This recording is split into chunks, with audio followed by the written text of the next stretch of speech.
This is Ivy Unleashed, a Gold Ivy production.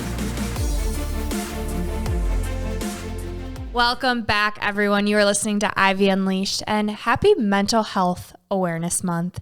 If you're a regular listener of the show, you already know this, and if you're new, we don't take mental health lightly around here. It is, everything comes back to mental health, and this month specifically, we are showcasing so many important topics, so many important stories that show the power of a healthy mindset and how to cultivate it. Yeah. And the theme of the episodes that we have are like full honesty and transparency about what you're going through. It's like the most powerful thing you can do is tell your honest truth, your honest story.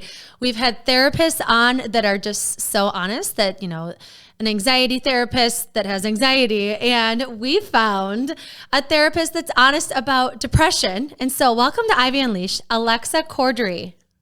Hello. Oh my gosh, I'm so excited to be here, guys.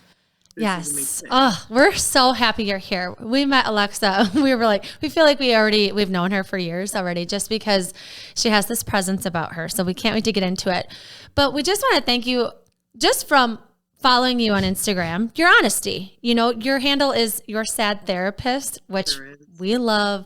It's exactly what we were looking for. Just someone to come in and be honest about depression and mental health and its importance. So Alexa, can you tell us a little bit more about your work and your story?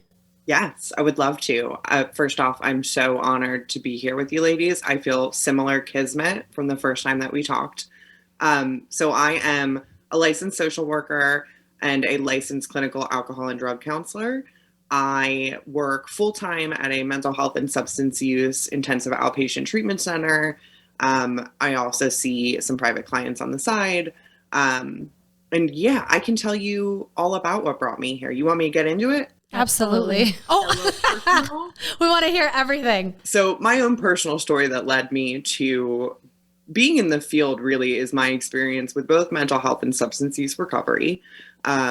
At 25 years old, I entered into substance use recovery and got sober after about close to 9.5 years trying. So from my early teenage years into the time I was 25, I really struggled with addiction and mental health. And then at age 25, I finally I always joke, I felt my frontal lobe grow in, because that's when your head finally clicks together. And I really started seeking recovery and seeking help. So I entered into sobriety. I'll have 6 years sober in September, which is so exciting and wonderful. And I also consider myself in recovery from depression, which is where my Instagram handle comes from, because once I put it's like a chicken or the egg. Once I put the substances down, up came the depression. Turns out the substances were a coping skill for the depression the whole time. And that was really interesting. So losing my best friend, which were substances at the time, really kicked me off. And, me and my husband were just joking today, because I run a lot now. I'm an avid runner. It's a big part of my mental health routine. I know you guys are runners too. But he was like, man, you should have seen 2018 Alexa. And I was like, oh yeah, she loved to sleep. And he was like, no, you physically couldn't get out of bed. You didn't have a choice of whether or not you were going to sleep. So I was really deep into depression around that time, and went through my own kind of healing journey. Part of that was becoming a therapist myself and learning how to tailor my therapy to young women who suffer from depression and addiction. It's kind of my niche. I love that. I love how there's purpose in your pain. It's your message in the mess. I always say that about my healing journey. And, depression, I think it's something that's scary to talk about, because there's kind of that unknown, right? Am I a depressed person? Am I having a depressive episode? What even is depression? Am I feeling depressed? Yeah. So can we kind of just start off with clarifying, what is depression? Yes, I would love to. Depression is a mental health or mood disorder that's primarily characterized by a depressed mood, i.e. feelings of worthlessness, fatigue, hopelessness, persistent sadness, that impacts our ability to enjoy pleasure or find pleasure in things we once found pleasure in. And the kicker with that is that it has significant impairment in your life, right? So if we're just going from diagnostic criteria, depression is major depressive disorder in the Diagnosis and Statistical Manual 5.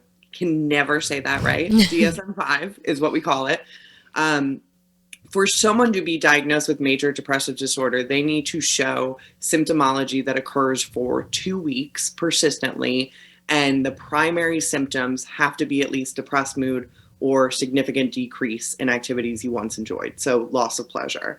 But there is a slew of other symptoms that I don't think a lot of people think about when they think about depression. They think about like, oh, I'm sad, or like, aren't we all a little depressed?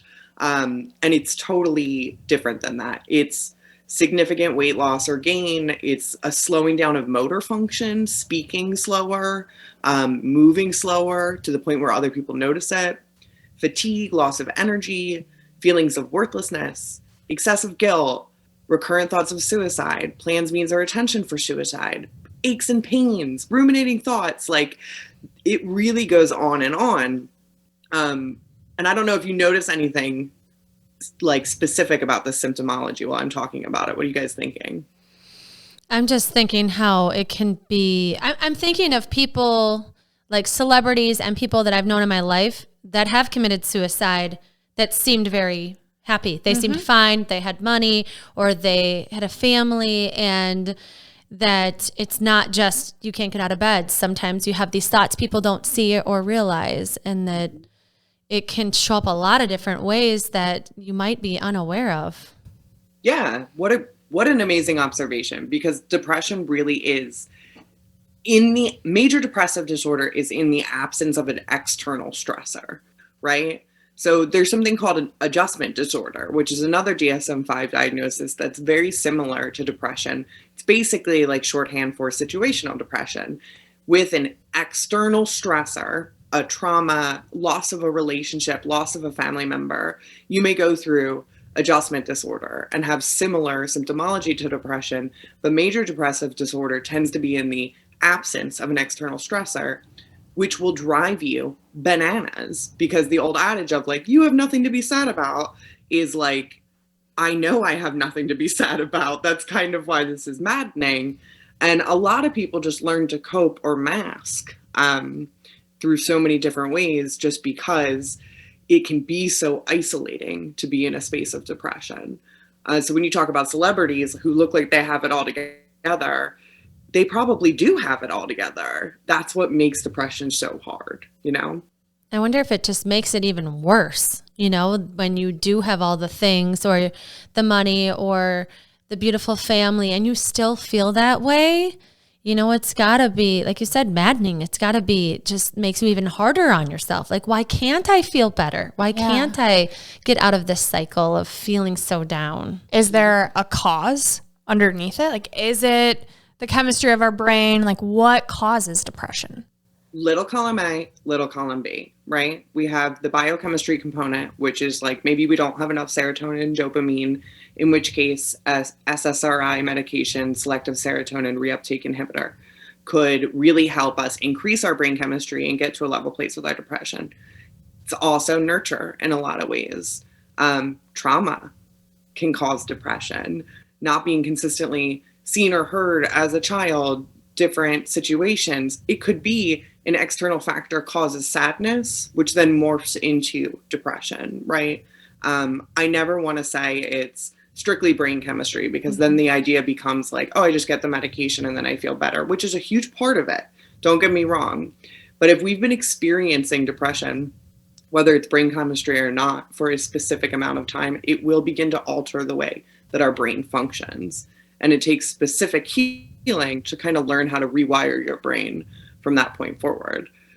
Another thing about these symptoms that I find so interesting is depression is such a physical disorder.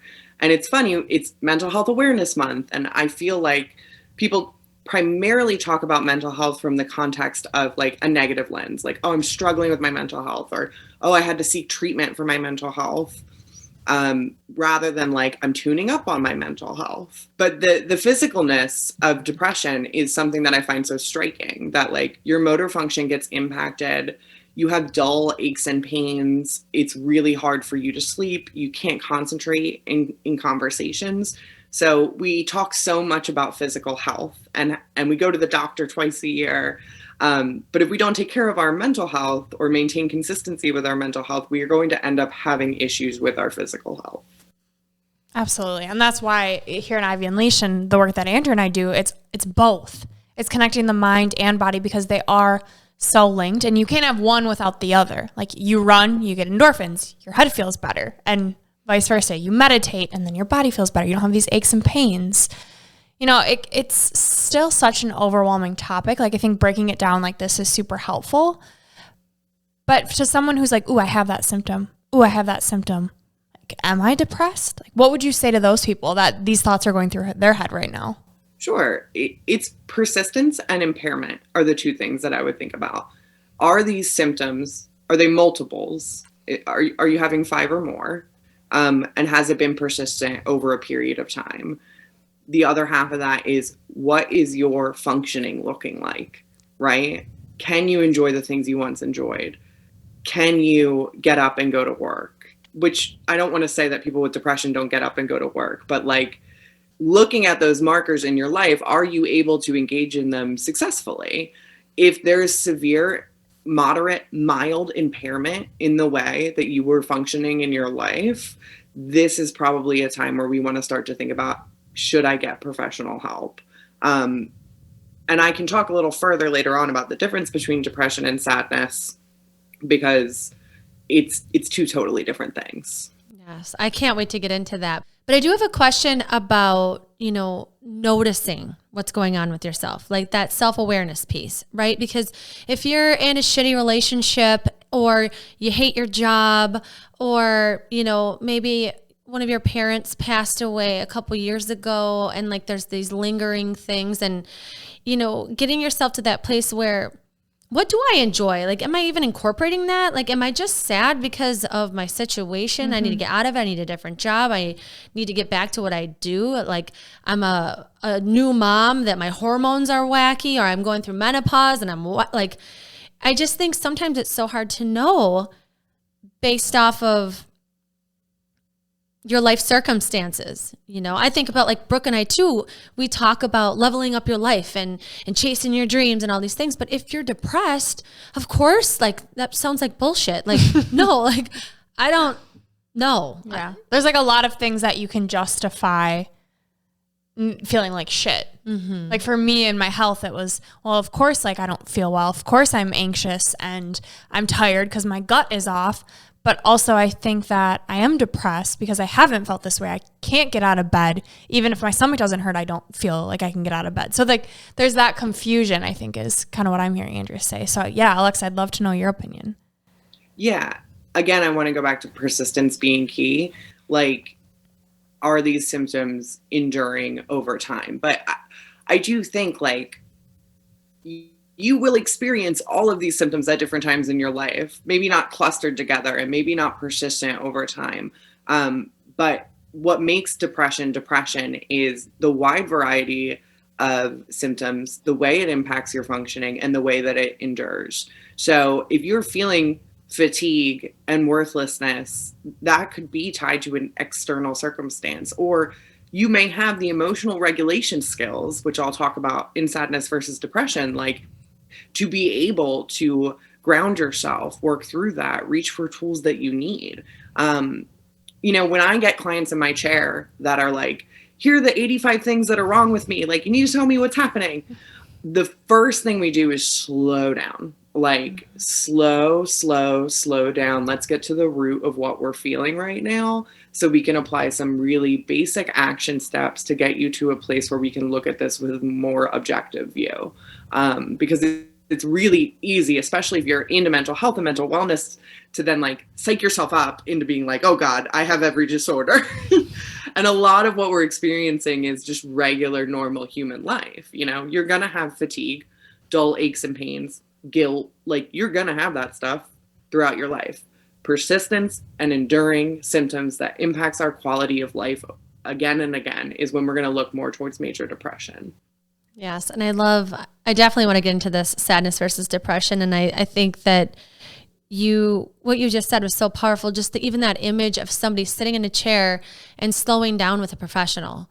it's just so valuable because you can feel down because you've jam-packed your life full of way too much stuff. We all do it. And it's like you're running and you're racing and people are asking too much of you and your job's too this. And it's like with the pandemic, it's like all of these things on you that weren't before. And so just imagining someone taking a hot second in your chair to just sort through it. Maybe they aren't depressed. Maybe they just are sad. And so I would love for you to get into that and kind of how to navigate. Am I just sad? Is this just temporary? Like, how do I know? Mm-hmm. And how you kind of work through that. Yeah. Sadness. I love sadness. And it's funny. One of your questions was like, how do you make this like not your identity? Which I do really want to talk about further, but I have really integrated sadness into my identity as a way to cope with my depression. It's why my Instagram handle is Your Sad Therapist. I have a gold-plated necklace that says like sad. I've got like embroidered clothing that say like sad girl. It is your identity. But it's funny because it's like part of that integration of the normalcy of experiencing sadness is what set me free. I think specifically with people who have depression, the experience of sadness is so scary. I know for me, when I was starting to enter into depression recovery, when I would feel sad, I'd be like, oh no, here it goes again. I'm not ready. Is this going to be a month? Am I going to be in bed again? But sadness is a really normal human experience for us to have. Like, we will experience sadness in conjunction with our happiness at like a 1-to-2 ratio. Like, we're going to feel it all the time. We're going to be disappointed. Someone's going to let us down. We're going to not get the job we wanted, or, someone's going to pass away. Like, we are going to experience the depth of human emotion. And if we don't experience the sadness, we can't have perspective for the joy either. So when you can kind of learn how to hold hands with your sadness rather than it be like, something is wrong with me for experiencing sadness, is when you can really start to integrate that. Again, sadness is typically an external factor that's causing that to happen. We have a primary event. I have a reaction to it. It's causing me to feel sad. Sometimes it doesn't feel as cut or dry as that because like so much operates underneath the surface with us based on our prior life experience. So you may have a day where you're like, why do I feel sad today? Could be your subconscious taking over, could just be a sad day. And I feel like I keep saying the same thing about depression. Depression is enduring, persistent, deep. I don't even know that I would use the word sadness to describe depression because depression feels numb. Mm-hmm. It is the absence of feeling a lot of the times. Other than feeling the worthlessness or the excessive guilt, a lot of the time it is like a complete blank. So for me, with my depression, like, I typically wasn't an excessive crier. I would just go numb.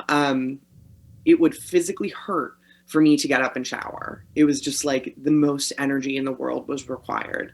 That's not my experience with sadness. Sadness is like, oh man, this doesn't feel great. Like, and now that I've done so much work on myself, I'm kind of like, ooh, what is this teaching me? Like, how cool that I'm having this experience with my emotions. I'm a total therapist now. But the simplest way to do it is to say, like, sadness is more external forces. Depression is more internal and persistent.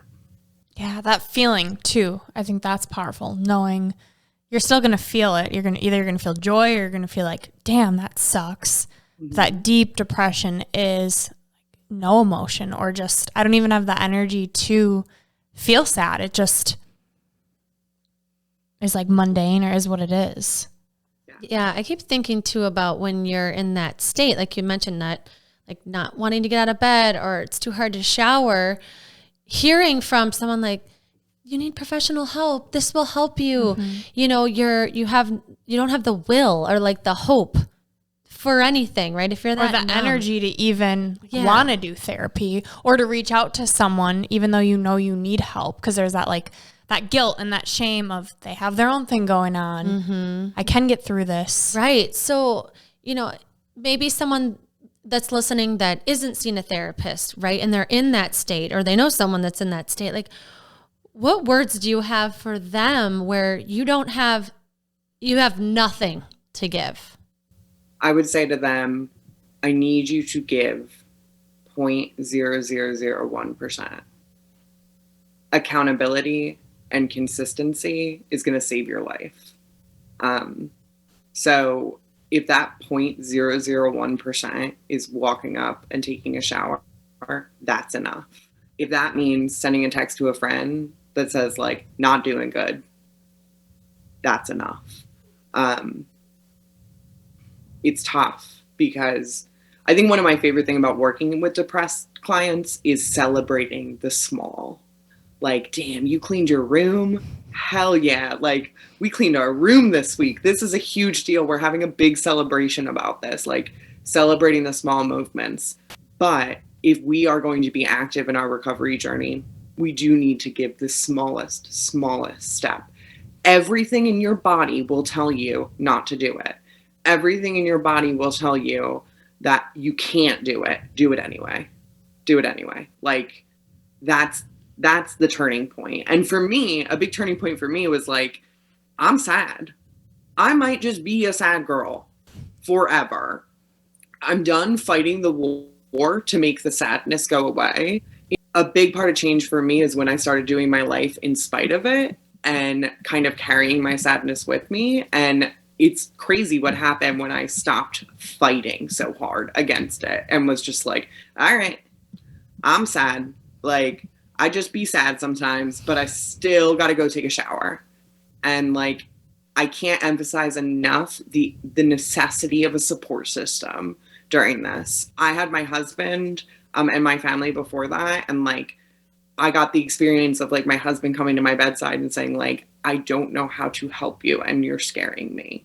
And just hearing that from someone I loved so much was enough to be like, oh, I got to go see a therapist again. Like, I got to go talk to someone because now I'm scaring my husband and I love my husband to death, you know? Mm-hmm.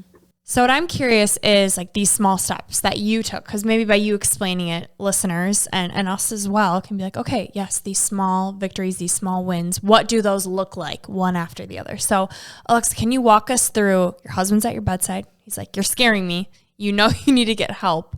What are the next steps that followed for you? Yeah, absolutely.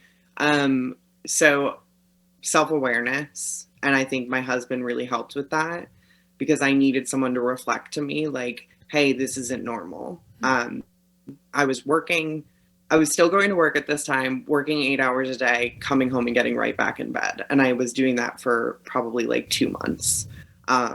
I spent the majority of my time in bed. And when I was out in work, I was like in a fog.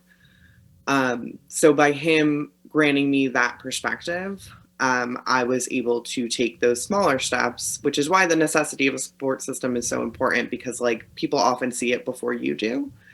It's also why it's important to be educated on the warning signs of depression. But for me, what I did at the time, I didn't have insurance. And this is a great thing for anybody that wants to get a therapist but is struggling financially or doesn't have insurance. I sought out therapists that were either interning or offered sliding scale rates through Psychology Today and a few other platforms I can't remember. I was lucky enough there's a mental health center right by my house. I found an intern that charged $40 a session, no insurance. It was totally accessible for me. So I committed to going to therapy once a week. At that time, I was not on any medication, but just the action of going to therapy and integrating movement was enough to kind of keep me going. And it's hilarious because my mom used to always say to me, like, just go for a walk. And I'd be like, I'm just going to be depressed outside. Like, please stop telling me to go for walks. But to her credit, when I started fighting against that urge and allowed myself to integrate movement, and what I mean by that is like, some days it was not getting back in bed. Other days it was doing a walk around the block, taking my dog to the park, like learning how to I didn't start running until last year. Like this is like ninja level, the running stuff that I'm doing now. And then as time went on, I stayed consistent with therapy. I got really honest with my support system. And I was taking those small movement steps. I was able to get the confidence to apply for a new job that offered me health insurance. So then I was able to get on psychiatric medication.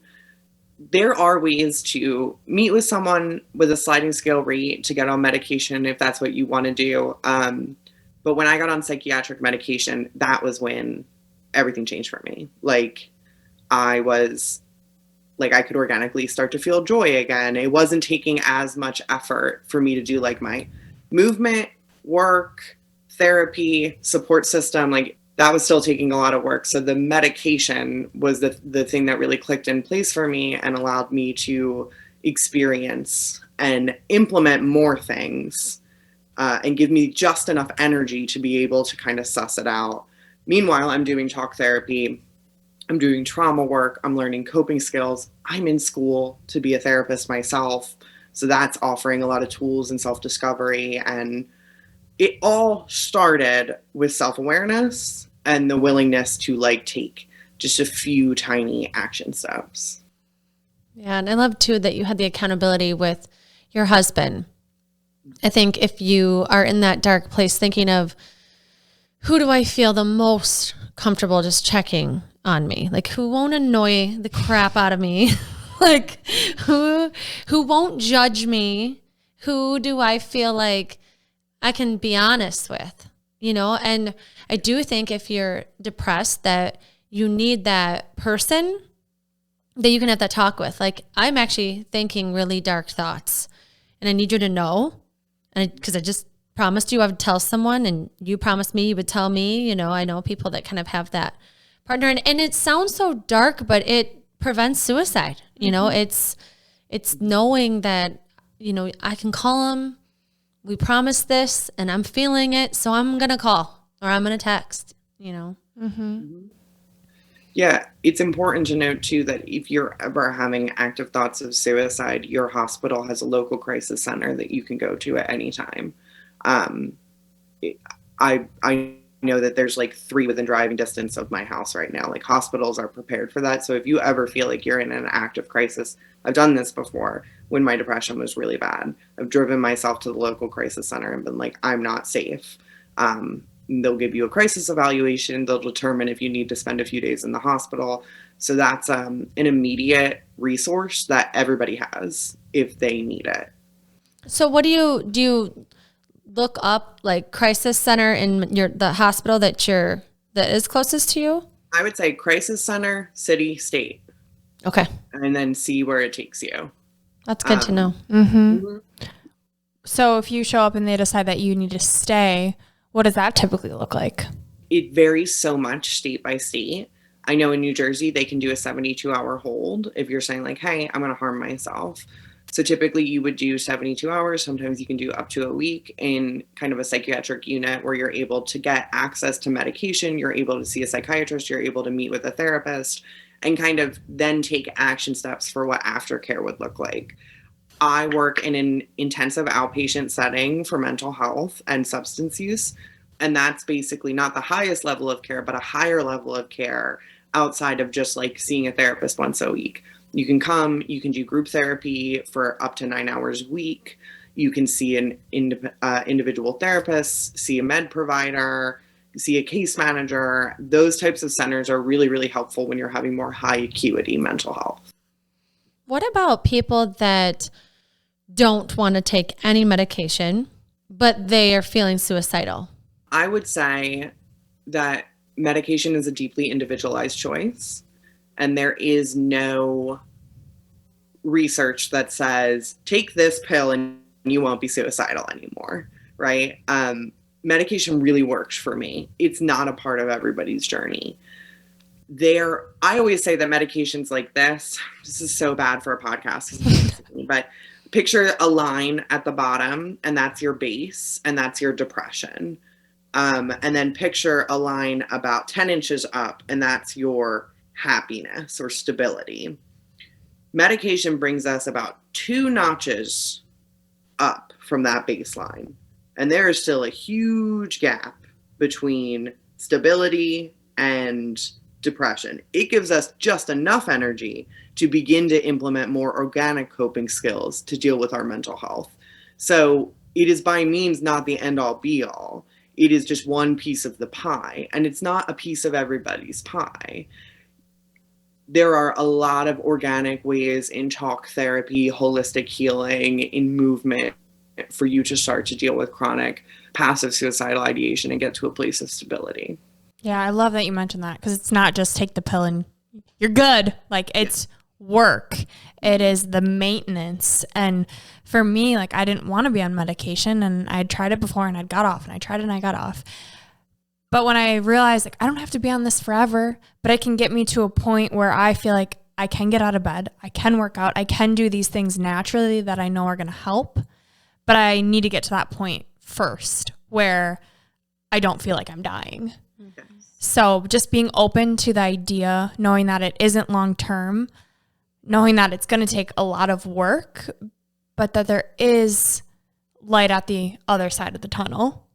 But you don't have to do it. You know, it's like, it's an option. You can have it in your toolkit if you want. And I think it takes being open and looking into it, knowing that you don't have to be on it forever, but if you really are struggling, it is an option. And there's so many different ones that you can try. Mm-hmm. Yeah. And I guess my question is around the starting of medication. Mm-hmm. I know it takes like a week or 2 weeks or 3 weeks sometimes for medications to like stabilize you. So what is that like? Is it different for every medication, or, what's your experience with that?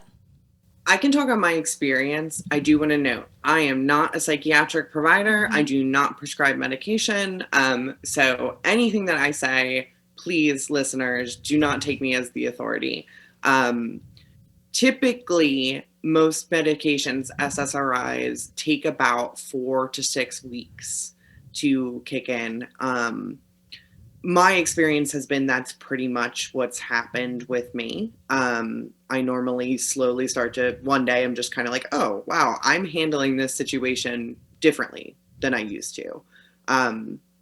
So in the interim, when we're waiting for medication to kick in, it's a really good idea to get your, like, I always call it the coping skills bucket. Like, picture that you have a bucket, fill it up with a bunch of different types of way to cope, ways to get through it.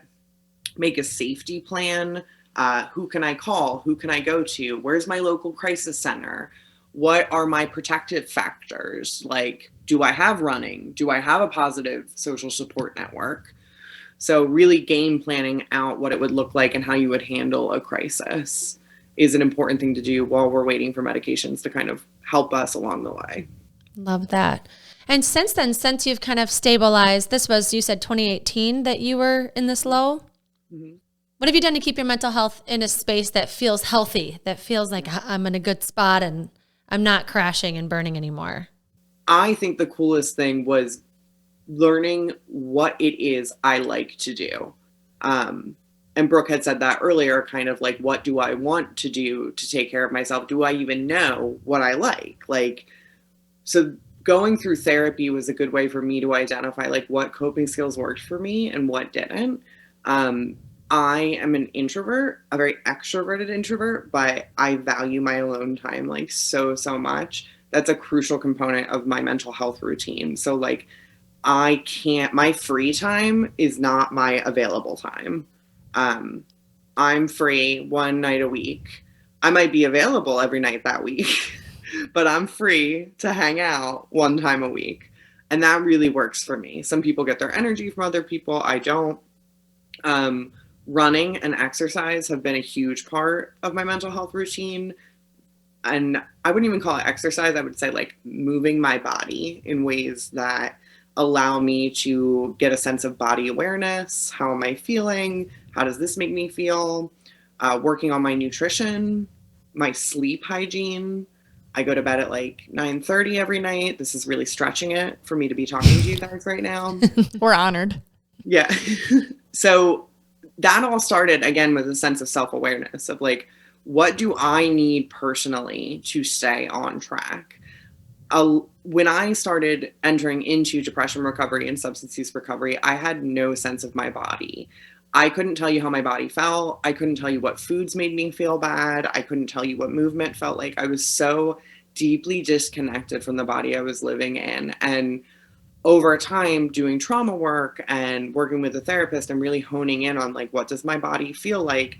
it became a lot easier for me to start to identify like, ooh, this makes me feel bad. This makes me feel good. Like the mind body connection in my personal opinion is like such an important piece of it. So now I've got this like really stable routine. I go to my cool little gym 3 to 4 times a week. I wake up at 6 a.m. every day. I don't binge eat like I used to cope with my emotions. I'm really mindful about like what feels good and what feels bad. I have like a core group of friends, like 3 of them that I talk to on a regular basis. And I have a great relationship with my husband. But I think the cooler thing out of all of it is that like I know how to regulate and name my emotions today. So if I'm feeling sadness, I can kind of put my hand on my heart and be like, okay, where's this coming from? What is this trying to teach me? How do I need to cope right now? And from getting that awareness with my body and my emotions, kind of able to tailor like what a routine looks like for me. I love what you just said, because it's like you got to name it to tame it, or however you want to say it. But I think sometimes there's this fear, like you mentioned earlier, of feeling the sadness. Like, what's going to happen if I actually allow this feeling to take over?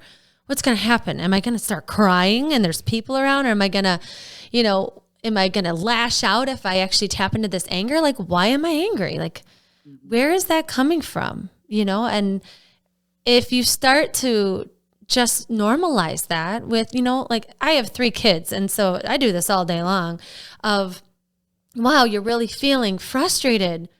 Wow, what's frustrating you? Where did that come from? And they just take a second and they can pinpoint it, because it's like, why wouldn't you just allow yourself to feel it? And what do you think that is that makes us afraid of feeling it?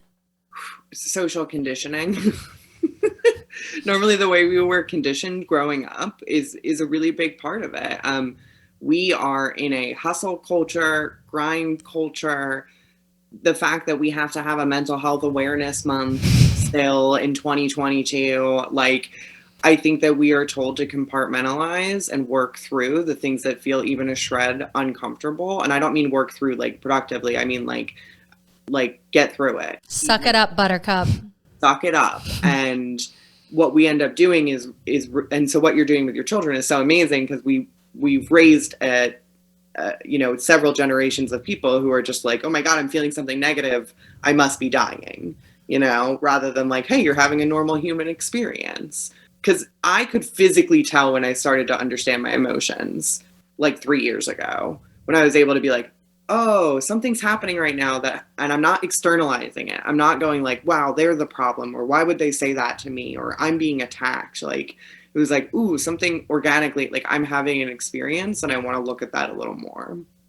I think it's so easy to blame external circumstances, right? Or to suppress it. Yeah, my boss is a dick. My husband's not cleaning the house as much as I want. My kids are driving me crazy. Of course but it's so true. When your internal world, when you're aware of it, you're aware of how you've been conditioned, you're aware of your childhood, you're aware of where these things, and it's typically a pattern. Like we have these kind of recycled thoughts and then emotions and feelings. And I think once you start to practice that, noticing, where's that coming from? Yeah. And also the getting back into your body. Like I resonated so much when you were talking about that, Alexa, because for me, it was years of being so disconnected with my body that now, because of the work that I've done and the coming back home in my body, like it feels off and I know immediately how to switch it back on.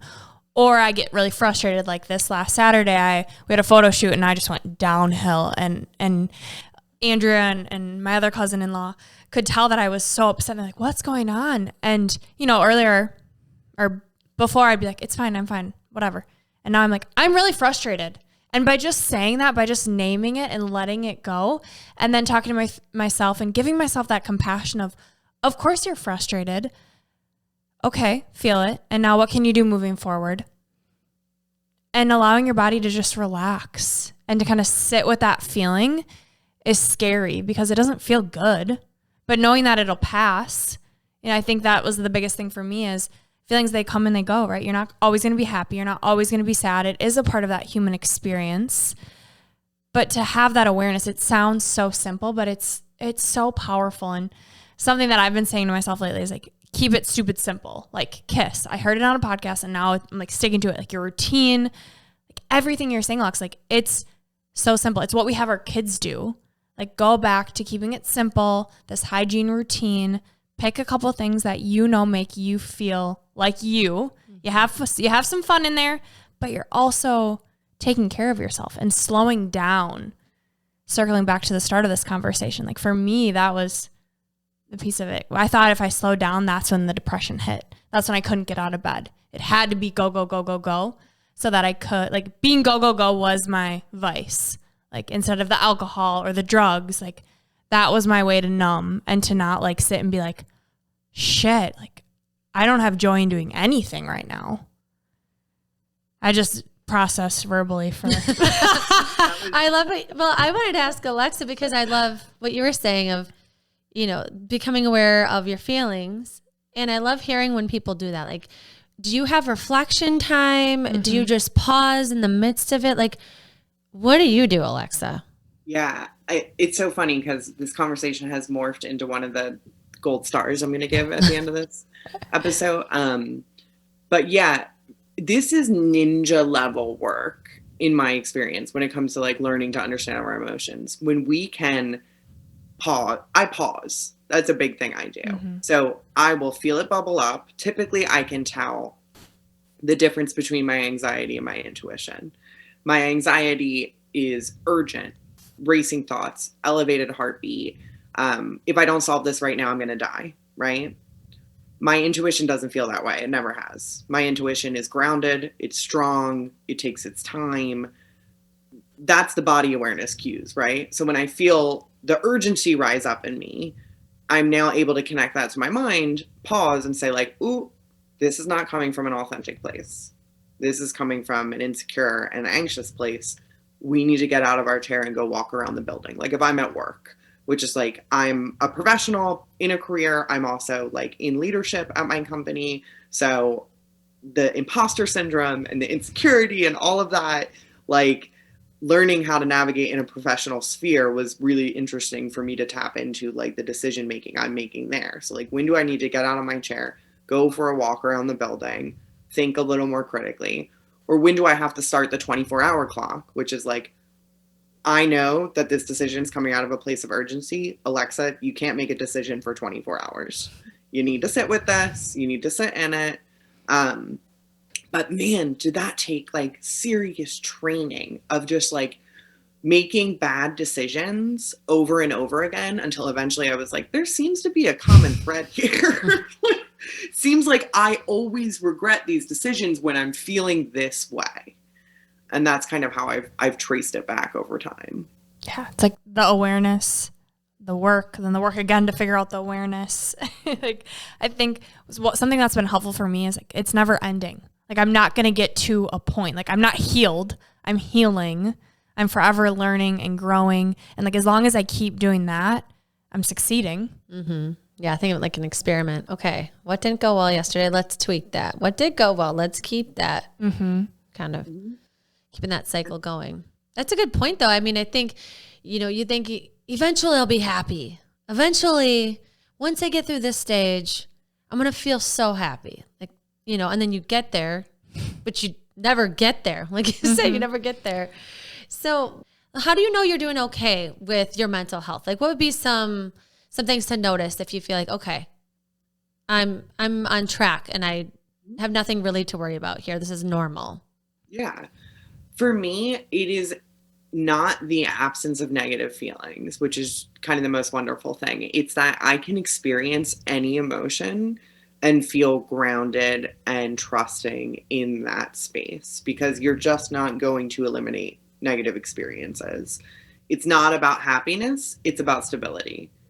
Right? It's about I love that. Say that again. That is powerful.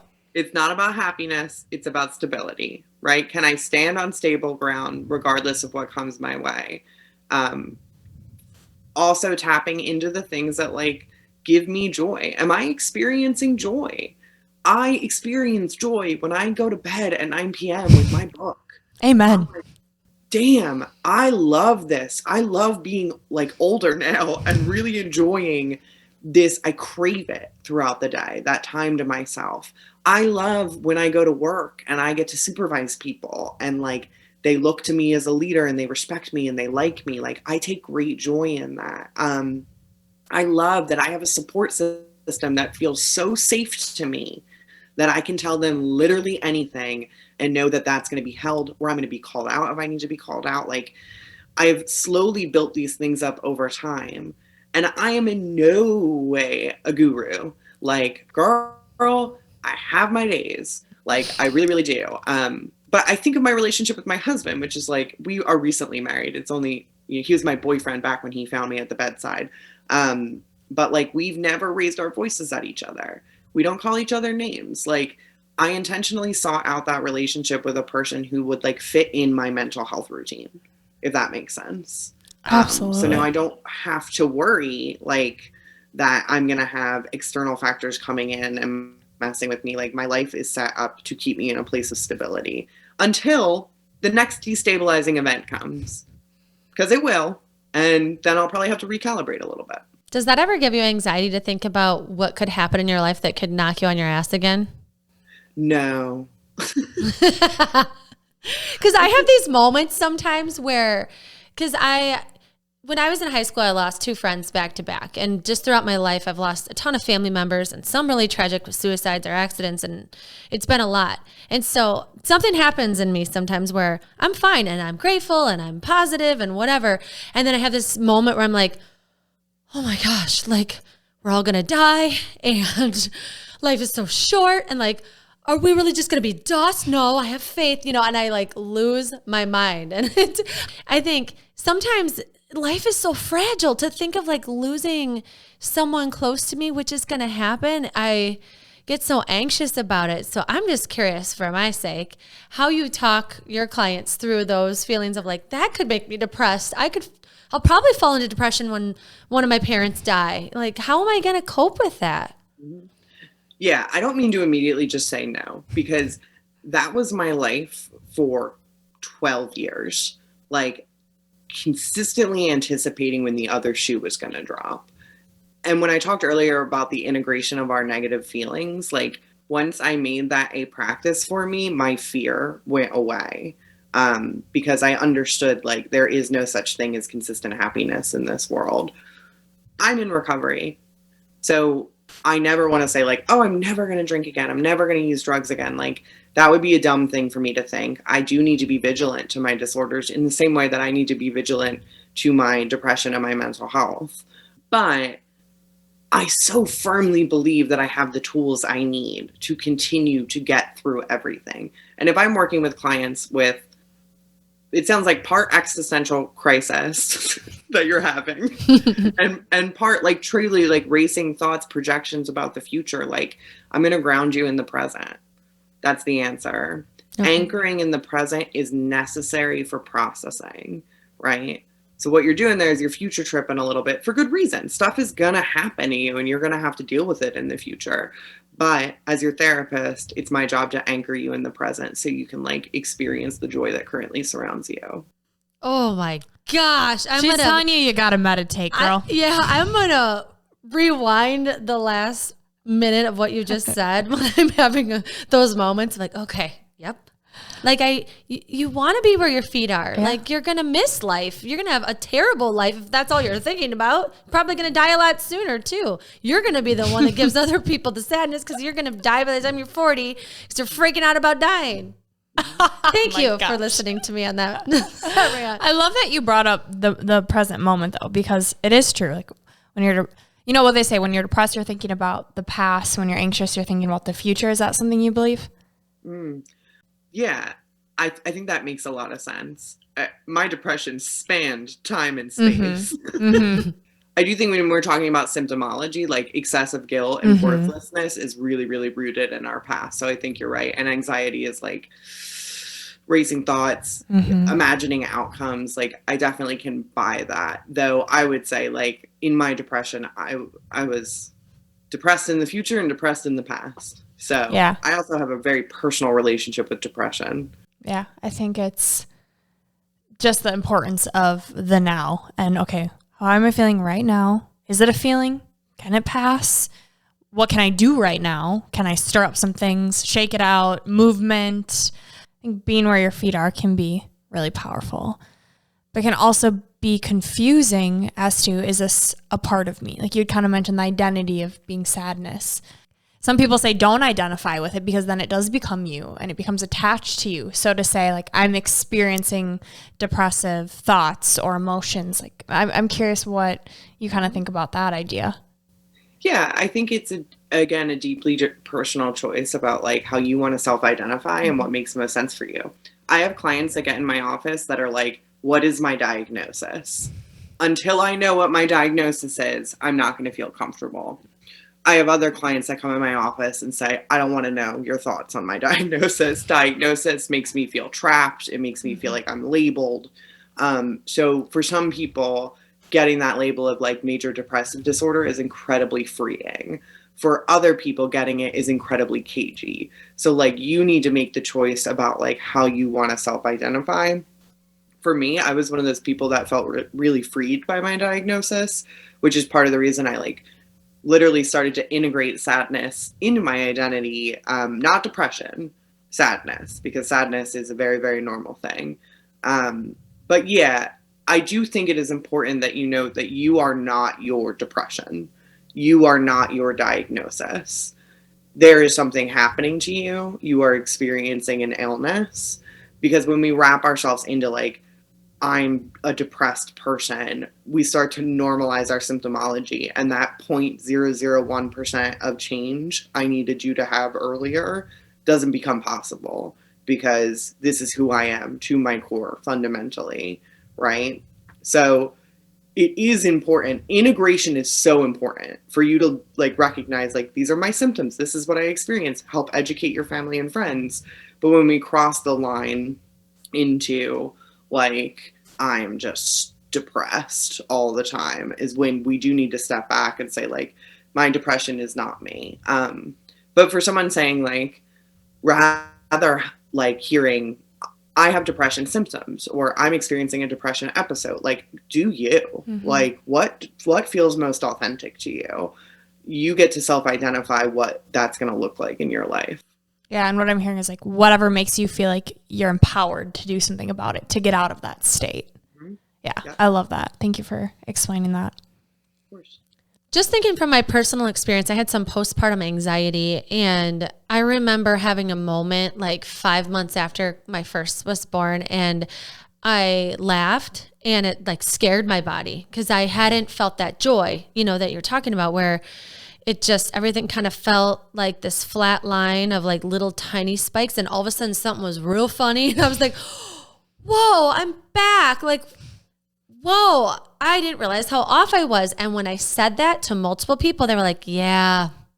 My doctor said something like, yeah, you were off. My friend was like, yeah, when I visited you, it seemed off. But, you know, like you're tired because you have a baby and whatever. And so I'm curious, you know, what you would say to people if you are noticing it in your family or friends.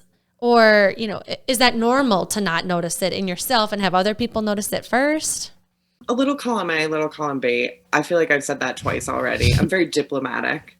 But I do think it is normal for our loved ones to notice it before we do, because we like to normalize our own behavior and just start to roll with the punches. That's literally like a brain chemistry thing. Like if you go out on a Friday and you make a fool of yourself, your brain is going to want to do the same thing next Friday just because we like to normalize our own behavior and start to make it not a big deal. So we can normalize our own depression. Warning signs are isolation. Are you canceling events? Are you withdrawing a little more? Are your friends noticing that you're not around? Is your family noticing you're not around? Probably a good time to check in. Are you seeing excessive crying? Can be a warning sign. So proportional like emotional reactions to the situation. So like I spilled my milk and now I'm sobbing in the kitchen, right? Motor function is a big one. If you notice your loved one is speaking more slowly or moving more slowly, that's a warning sign of depression. Suicidal thoughts or passive suicidal statements like, I want to die, or it would be better off if I just wasn't here, or I didn't wake up tomorrow. is a warning sign. So starting to call out that behavior lovingly, things you don't want to say to people with depression, you have no reason to be sad. We've all had it bad. Your life looks perfect. There's no way you could be depressed, right? What we want to do is say, hey, I've noticed X thing that feels a little off about you. I want to support you. Are you okay? Do you need to talk? How can I make your life easier, right? We want to pull in with action steps and validation. Irritability is another one that not a lot of people know about, but if you're quickly snapping on other people, like I wish, and it's tough when you first have a child, so many people are like, okay, that's a whole thing. They're going to feel stuff. But what would it have looked like for you if someone said like, hey, I've noticed you're feeling really off. Like, how can I support you in this time? Like, would you have been like, oh my God, I really needed to hear that, I feel like in that time, I probably would have faked like, no, I'm totally fine. I'm just, it's a lot and trying to seem like I'm this perfect mom and no, I've got it all together. But I think when they would have left, I would have been like, oh, people are noticing. Wow. I think it might have like cued me into how off I was, and maybe in the moment, I feel like in the moment I probably would have sucked and I would have been like, do you think I'm a bad mom? Because I was just insecure and anxious and tired. But I do think it would have been that person loves me. And the way they said it was, really sweet. And, why am I faking that I'm okay? I'm not, So Yeah. I think it would have been powerful in that moment. Who knows how I would have reacted, but in the grand scheme, I think it would have been really nice if someone said something. It would have got you thinking. Mm-hmm. And that awareness piece, like what Alexa's saying. I love how you said too, it's the validating and then the action steps. And also personalizing too, what do you need? I think a lot of times it can be overwhelming for people to, oh, I can do this for you or this, or have you tried this? Like that was kind of my own experience was like, of course I've tried these things or I'm not doing enough. You're not doing enough. Yeah. Yes. And so to ask that question of how can I support you? Like what would be helpful right now? Like what could I take off your plate? Kind of those open-ended questions. It's so helpful and it's, again, so simple, but our brain likes to make things complex is what I'm learning. The ego, it likes to just make things complex. Totally. Absolutely. Nailed it. Yeah. Well, this is something I wish I had years ago. So I'm so grateful that our listeners are getting a piece of you. Thank you so, so much for sitting down and chatting. For listeners who want more of you, where can they find you? Sure. So I am on Instagram at Your Sad Therapist, YOUR Sad Therapist. I recently started a TikTok. Ooh. Which I immediately went viral on, which was so cool. And that's at Your Sad Healer. So that's UR Sad Healer. Okay. So I have some crossover content. I have like more funnier stuff on TikTok. My Instagram's a little more professional, but you can find me on both those platforms. Ooh, that's awesome. We'll link both of those in our show notes and in our blog. So be sure to check those out.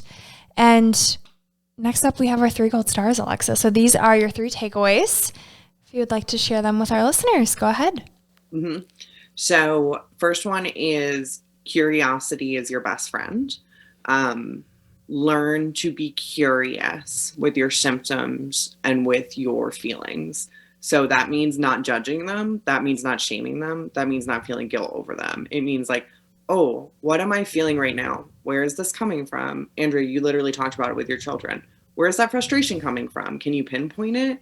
Do that with yourself and try to be really curious with your feelings rather than shaming them. 2, be compassionate with your symptoms, radical self-love. Do not judge them. Do not shame them. Pair your curiosity with compassion. You are doing enough. You are doing enough. You are doing enough. And 3, consistency and accountability is the way to the light. So making sure you're making time for consistent action, even if that action is, I'm going to feed myself today. Do that every day for a week and maybe add something else. But the curiosity and the compassion doesn't work if it's not partnered with accountability. I love the way you talk. I just I want you to be my therapist. I just want to call you every day and just get like a 5-minute pep talk just to start my day with Alexa. Oh my God. Well, you can follow her on TikTok. Yes. Follow me on TikTok. Yes. Oh, those are awesome. Yes. I Love those. Yeah, next up is Unleashing Ivy. I have like a juicy question that I cannot wait to ask you about because I know people in my life wonder these things too. So mine is about depression and alcohol, which sounds like you are a complete expert in both these fields, so I'm so excited. So I know people like say, oh, alcohol's a depressant. So of course I'm depressed after I drink alcohol, which I know the depressant means it just slows down your system and your heart rate, doesn't actually make you depressed. But there is a connection here, right? Sometimes if you drink too much, the next day you're feeling down, you're feeling depressed. And I personally have noticed this with my relationship with alcohol lately, which is why I'm not drinking this month, is that I get really hard on myself. I get down. I feel lethargic. I feel all of these negative emotions the next day, anxious, all kinds of things. And so I'm curious about the connection of alcohol and depression and like what you experienced with that. And if you have any input for me or the listeners on it. Yeah, really great question. I couldn't speak to the does alcohol cause depression? It does certainly not help it if you're experiencing it. If we're using substances in any form, even alcohol or marijuana, legal substances, to cope with our depression, there is research that shows that like it doesn't actually help. It makes it worse in the long term. And not to shame anyone who's like coping with alcohol or drugs right now. Like, do you? I'm big on harm reduction and like finding the ways to keep us alive, essentially, if we need to. But my own personal experience with literally hangovers is that like the extreme physical component of a hangover is going to kickstart mental health symptoms. And this is this mind-body connection again, which is like when I feel like shit, when I feel like I lost control or even just didn't feel like myself, you've got the shame kicking up, you've got the lethargy, the fatigue, the anxious thoughts, the anxiety the next day. Like, I do think there's a really real component between like how alcohol physically makes us feel and how that plays into our mental health symptoms. But anyone saying like, oh, my depression is like caused by alcohol, it's a chicken or the egg. If you're an everyday drinker, like, and you have a serious alcohol problem, let's get you sober and let's see if the depression persists, because sometimes it won't. But if you're just experiencing like hangover depression or hangover anxiety, I would venture to say, total hypothesis that the physical effect that alcohol had on you is causing a mental health reaction. Love that. That's powerful. Mm-hmm. All right. My question is, I know this is probably going to be hard, but the biggest thing that has made the difference for you in getting sober and being in recovery for depression? I already said it, which is like, I came to a firm realization that my negative emotions won't kill me. My whole life was spent outrunning the negative things that I felt, which is why I fell into drugs and alcohol, because the idea that I would have to experience anything other than happiness was too much to bear. So it's constantly chasing euphoria. And when I got sober at 25 and everything kind of clicked together, the realization of like, this is going to suck. This is just going to suck for a little bit. And it did. It sucked for like 18 months, 2 years. Like, it was a lot of brain rewiring that I had to do. But when I integrated, like, this is going to be really hard and you're just going to have to do it anyway, is when I started to see real change. So harness the power of your negative emotions. They're there to teach you something. We learn the most from adversity, not from the times that we are like happy on top of the mountain, you know? Mm-hmm. Gosh, man, love that. All right. And last question, Alexa, what is one thing you wish you would have known sooner? I don't know that I could have known anything sooner, because I'm sure people tried to tell me and I just didn't hear them. I guess what I would like to have done sooner is explore my relationship with my body. Because I think it took me a while for me to understand that like tapping into my nervous system and the way that I regulate emotions through my nervous system and attachment, like, really helped me gain control over my life. That mind-body connection that we talked about, that's a huge part of trauma work. Like, bottom-up trauma processing has to deal with, like, we regulate the nervous system before we even get to talk therapy. So, like, I wish that I had noticed sooner that my body was screaming for attention. and started that work earlier in my life. But if you had handed me a book on it at 22, I would have been like, get out of here. So, yeah. I think of that too every time we ask this question, because I do think you have to be in the right point of your life to hear things. Like, you hear everything and things are placed in your path at the exact time that you were supposed to get them. Or you hear them 65 times and then you actually hear them one day. Like, oh, that's so smart. Yeah, you've been hearing that for years. Oh, Alexa, I feel like I could talk to you forever. And I feel like from every question I asked you, I have 75 more. And so I just thank you for all of the information you provided. I think it's mind-blowing to think about just the different ways we can navigate mental health and depression, and to think of it so differently. I feel like you put a completely different spin on it for me of what it can feel like, what it can look like. And so I'm just so thankful for your time and the way that you speak. And I just want more of you. Well, thank you so much, ladies. It has been my absolute honor to speak with you. So thank you for having me on. You are so welcome. And thank you for being vulnerable and normalizing that it's okay to be feeling this way. And there is light, and there's ways to get there if you're open to it. If you're open to doing that work and being vulnerable yourself. Mm-hmm. All right, Alexa, we leave our listeners with a piece of gold. Would you like to share yours with us? Yeah. So, of course, I had to go with my girl, Brene Brown. She is a social worker. I am a social worker. I secretly pretend she's my mentor. But one quote that I love from her is, owning our story and loving ourselves through that process is the bravest thing that we will ever do. And that just really speaks to like getting to know yourself, owning what you've been through, owning everything that's caused you adversity, and just recognizing how effing brave you are for doing that. This is Gold Ivy signing off. Listen to your truth and go chase your gold.